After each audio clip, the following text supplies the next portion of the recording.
80% of your daily anxiety comes from less than 20% of the people you know.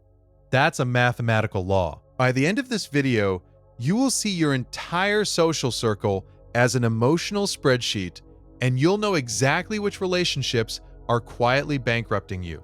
This invisible tax on your energy is the single biggest thing holding you back from feeling clear and focused.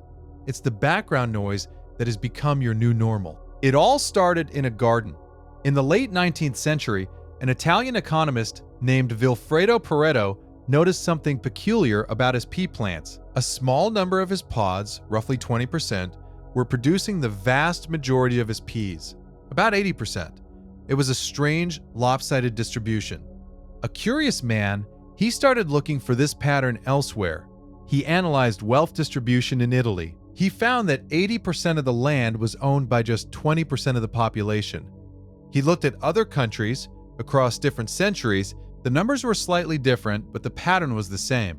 A vital few inputs were creating the majority of the outputs. This observation became known as the Pareto principle or the 80-20th rule.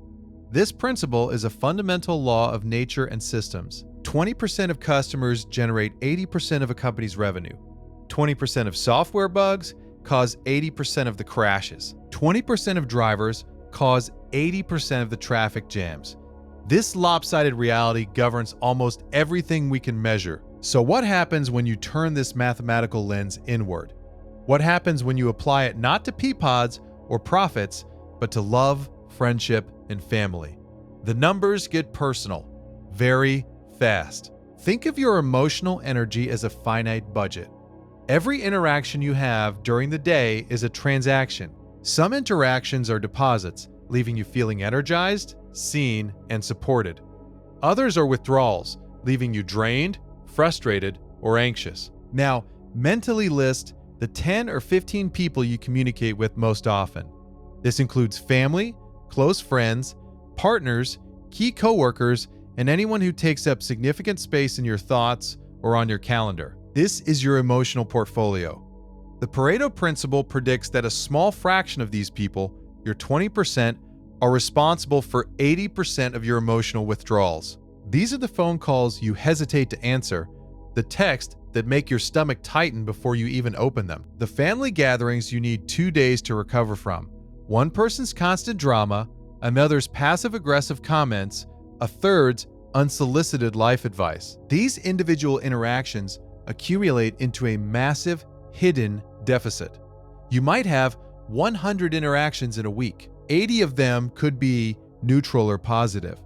But the 20 that are negative, coming from just 2 or 3 specific people, are what you remember. They are what your brain ruminates on at 3 in the morning. They are what consumes your processing power. The principle also works in reverse. Take a moment and think about the last time you laughed until you couldn't breathe.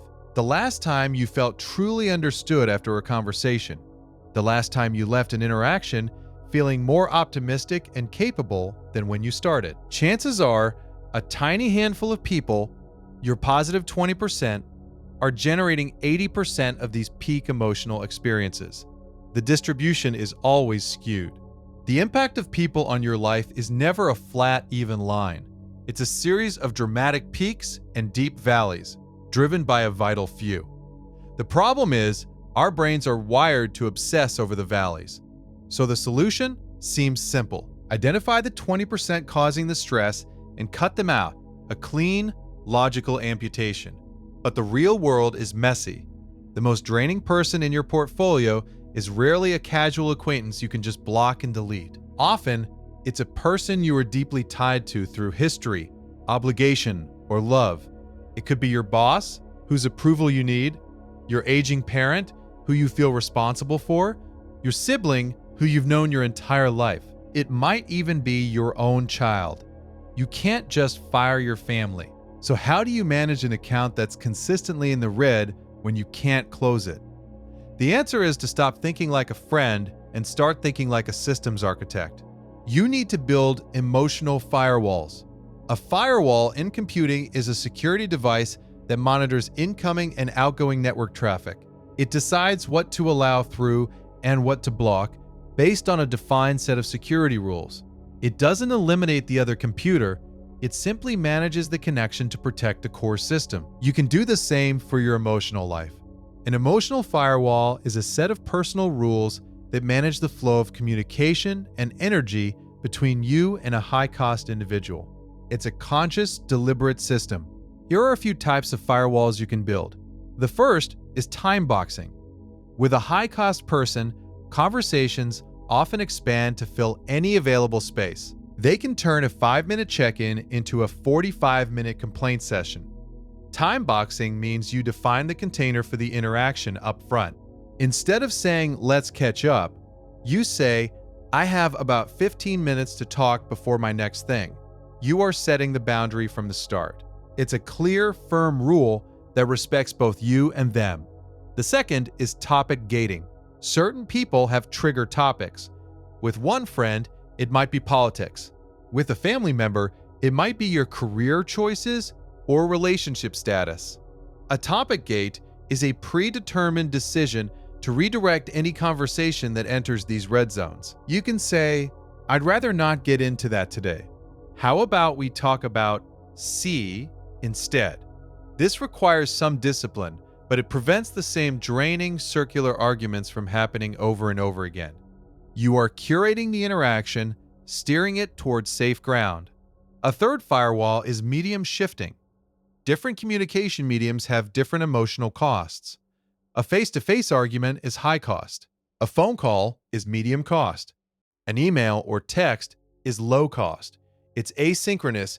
It gives you time to think and respond, or to decide to respond later. With a person who consistently drains you, you can shift the medium. "I can't talk on the phone right now, but feel free to send me a text." This puts you back in control of the pace and emotional intensity of the exchange. You are downgrading the connection from a high-bandwidth video stream to a low-bandwidth text file. The information might be the same, but the energy required to process it is vastly lower. Critics of this approach might call it cold or calculating. They might argue that relationships should be spontaneous and unconditional. And for the 20% of people who energize you, they absolutely should be. With them, you can and should be open, vulnerable, and firewall-free. But applying that same logic to the 20% who consistently cause you stress is like running a computer without a virus scanner. You're giving malicious code the same level of access as your core operating system. These firewalls are an act of emotional hygiene. They are what allow you to preserve your best energy for your best people. But even with these tools, there's a deep, primal force inside your own brain that makes this entire process incredibly difficult. And it's been working against you since you were born. Your brain has a built-in negativity bias. This is an evolutionary inheritance.